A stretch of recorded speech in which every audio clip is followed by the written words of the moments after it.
evening, ladies and gentlemen. Welcome to another episode of the Two Scotch Funk Worldwide Lounge. Tonight's episode is a graphic episode. It's gonna get real about grief, and you can tell by the title, "Where the fuck are my Star Wars sheets?" That's how aggressive this is gonna be. There's gonna be some cuss words in it. It's not like I'm planning ahead for it. What I'm not planning ahead for is trying to filter them all out. This one is just going to be me talking, and it's going to talk about the unfortunate part of grief that we have zero control over.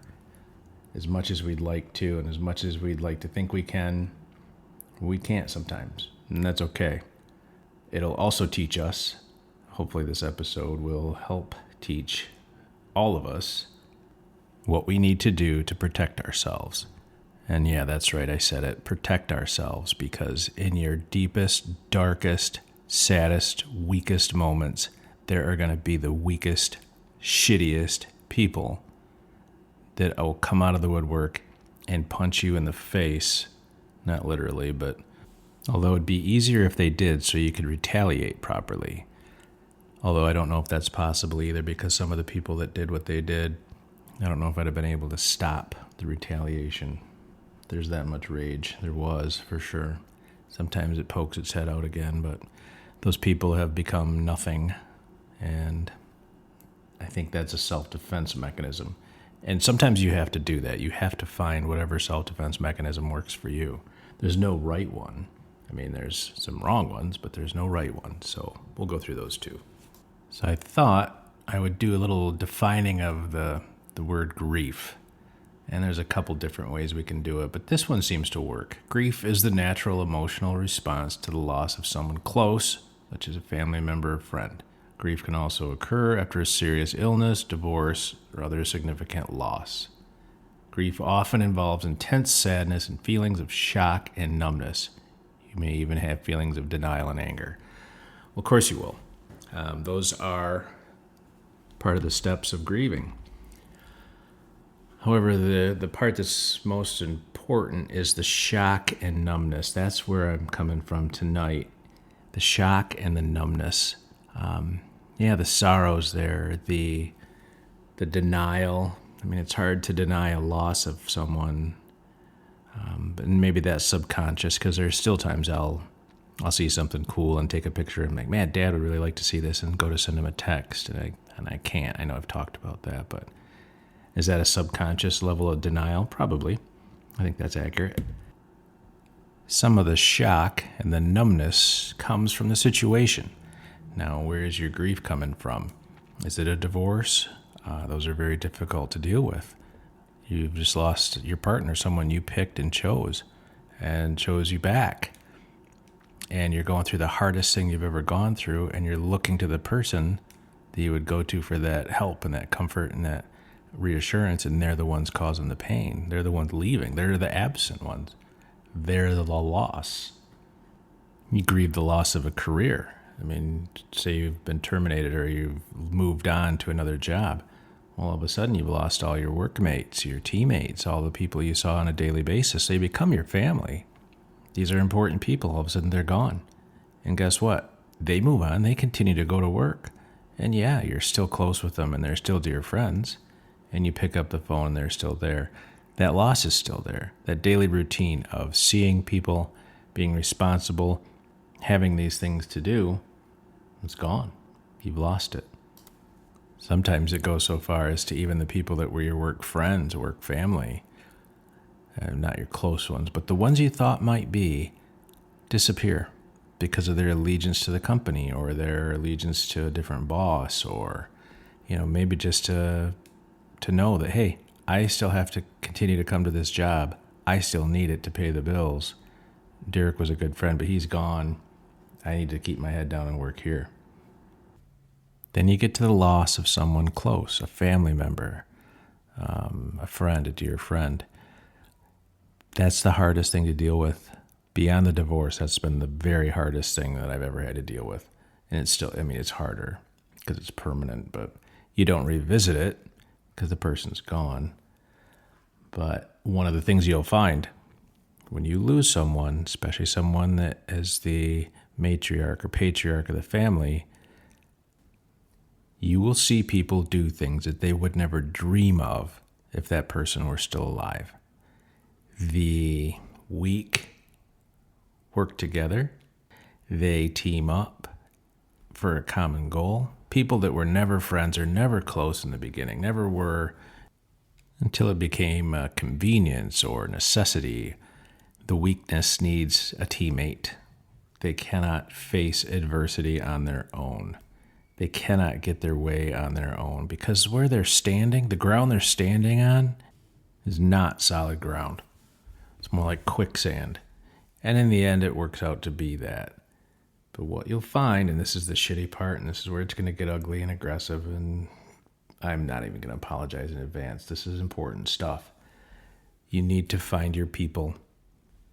Each instance is different, of course, if you lose a pet, a friend, a parent, a sibling, child, God forbid. It's all going to be different. But no matter the loss, you need to have your people in line and around you. Now, sometimes these losses are so sudden, there's no way to plan for it. Dad was very sick. We knew the end was closer than it wasn't. You can try to prepare for the event. You know what the event is. That's the passing of your loved one. But you are never, ever going to be prepared for the moment. Not ever. I don't care who you are, how strong you are. And that's okay. That means you're human and you have a good heart. The moment in the grand scheme of things is very fast. It comes and goes so quickly. The body goes into self-defense. It puts you into a state of shock. You sit there and examine the situation the best you can, but there's nothing to prepare you for it. And I don't think that you get used to it unless you're a doctor or an EMT or somebody that takes care of this kind of thing on a daily basis. If you're just a normal person, it is shocking. And your body goes into self-defense. It's survival mode. Unfortunately, survival mode is also when you're at your most vulnerable. You're looking to people that you've counted on throughout your life, or at least thought you could trust throughout your life, and thinking, okay, this is a safe person. This person will take care of me. And behavior changes so radically. Things that these people would never do if that person was alive, and that's, again, my point of reference is my father. These people would never have acted like that in front of him. As we tried to do our best to respect the way Dad lived life and did his things, others didn't. It went straight to, what can I get from this? And it's a shock. It is a shock to your system. When you get a little bit further from the epicenter, it's not as big a shock. Some are. Some of the people that were your family by name and by blood become nothing. And that's another loss. You lose people that you loved and trusted and counted on and just adored because of their behavior. And in my instance, it was about stuff and money. How much more can we get out of my dad is what they were after. How come I didn't get this? And, one of these people, I won't even name them because they don't deserve that kind of recognition, went up to some of my favorite people at my dad's party, my dad's celebration, asking these young people, did you get everything you wanted? Did I get everything I wanted? No, I want my grandpa back. I want my dad back. I want my friend back.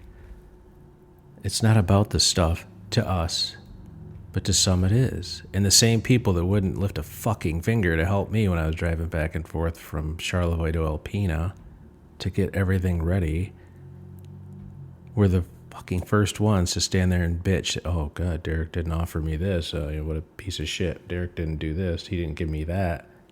No, I didn't. There's a certain point in time where you take responsibility to go to the person that's alive and say, hey, I'd really like to have that. That requires courage, I guess. I don't know. All the stuff in the world will not bring a person back. Yeah, it's nice to have a memento. I mean, a safe, a concrete safe, you wanted that was important. That reminded you of Dad. No, that's bullshit. You just wanted stuff. My little sister and I have a 60 by 40 pole barn full of Dad's stuff. And I can remember walking the property as Dad was getting more and more sick, and it was getting closer to the end. And he'd walk along, and we were chit-chatting. And he said, kid, my treasures are your junk. When you get rid of this stuff, don't feel bad. Well, when your dad says that to you, of course you're going to feel bad. You're going to feel like, well, Dad, it's not junk. I'm not going to get rid of it. And you don't, not at first. But you do have to eventually. My little sister and I did the best we could, and we're still working on that. We still have things to get rid of and reallocate, instead of saying get rid of is a better way to do it. But historical society, educational groups, kids groups, things that people could use to learn with or have good memories of, that type of thing. And no, we haven't sold off Dad's treasure fortune for millions. That's not it at all. The best we could do is carry on the legacy by making sure those bits and pieces that meant something to Dad go to people that they mean something to as well. Is that the proper way to do things? I have no idea. My sister and I talked about it, and that seemed to be the best way we thought to carry on Dad's legacy. So we did it that way. Money and stuff do not bring your person back, no matter what. The true heart of people come out in these situations. Sometimes it is absolutely shitty. Sometimes it's absolutely beautiful. So many friends and family rose to the occasion, did everything they could to help. It was an amazing experience now to be able to look back on and say, wow, there are some really fantastic people in this world. There's some shitbirds, and they're always going to be, but thankfully they're the minority. Do the weak minority cause the most pain? Yeah. Do the bulk of the great people helps temper that? Absolutely. Because the weak, shitty people that want the stuff and the money, they have to go back and look at their stuff and the money, and all they have is that. They don't have people like what I do and what my sister does. And we have been so fortunate to follow Mom and Dad in their footsteps, knowing how to treat people properly, and the gifts that come back from that. The other people, they have no idea. They have no idea the loss they've incurred. All they see is the things that they've lost, things and money. That's just so sad. So yeah, be prepared. Be prepared for awfulness. Be prepared to look at people that have shaken your hand, given you a hug, said, I love you. And then that just pull the blade right out of you. You can do that yourself. Be prepared for that. However, be prepared to be overwhelmed with love and kindness as well. It may be hard to receive. You will be numb. You will be. It's a horrible, horrible thing. Loss, no matter what kind, like we talked about in the very beginning of this thing. Everybody grieves differently, and you can only do the very best you can do with the time you've been given. So do that. Be kind to yourself. Be kind to the others around you. You're not in a great position to react to the weak and shitty. They see that. They take advantage of that. I see it in our country. I see it all over the place now. You're not yourself when this stuff happens. You're a shell of yourself. So be kind to yourself. Later, when you do your deep dive and say, how could I have done this better? I don't even recommend doing that. Based on my experience, it's a painful, painful exercise. Very little of it is positive. Your energies are wasted. And if you go back and say, I wish I would have said this or done this, do you? Probably not. Otherwise, you would have done or said those things. And probably not made yourself feel better long run and validated the bad behavior of the others. So there's the hard part. Now you're going to ask me, what in the hell does that title mean? So we'll do some levity here. Absolutely fantastically wonderful family bought our childhood home. Heather and I moved in there when I was 5 and she was 3. Dad lived there since that time. the couple that bought it and the two little boys, their kids are absolutely fantastic. We hadn't met them yet and worked through the realtor, and it was an old farmhouse, 1894. And their request was not to have a garage sale where people had access to the inside of the house. And Heather and I talked about it. It was fair request. Nobody needed to walk through the house. There was tons of people that wanted to see it, had no interest in buying the things that were left for this fake ass estate sale. You can't see my quote marks, my air quote marks, but they're being used right now. There was no reason for it other than someone decided they were in charge and they were going to do it anyway. So come the day of this garage sale, estate sale, full of antiques and all that, which is also a lie, one of my friends sent me a screenshot from Facebook on Alpena Marketplace. Some dirtbag that was working with the person that was staying there posted this estate sale full of antiques, and I'll be damned if there wasn't some of our stuff in there. And one thing that I know Dad didn't have was Star Wars sheets. This was not part of his legacy. This was not something he had from his childhood. Mom and Dad bought me those Star Wars sheets after I saw Star Wars when I was a little kid.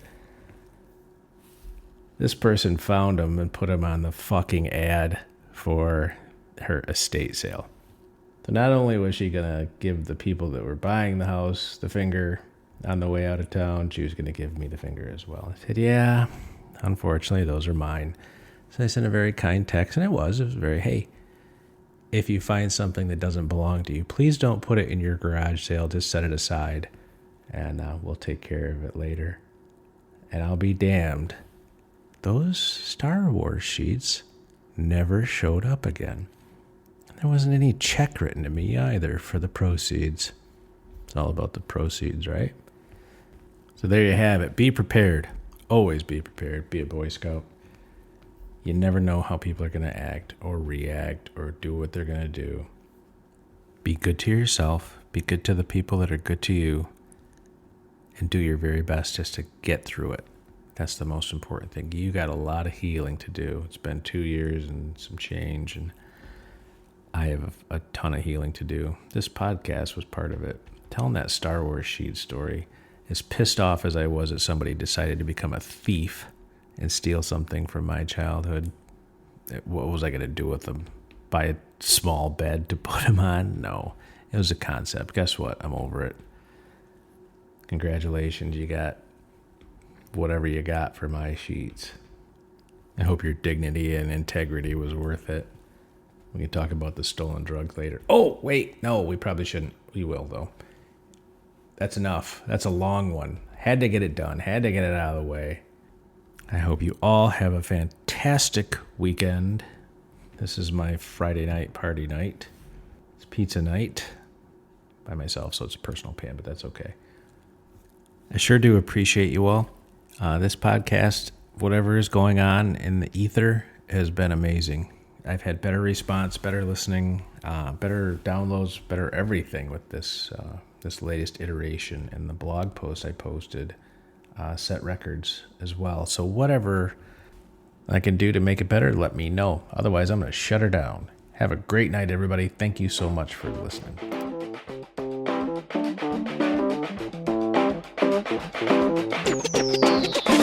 Yeah.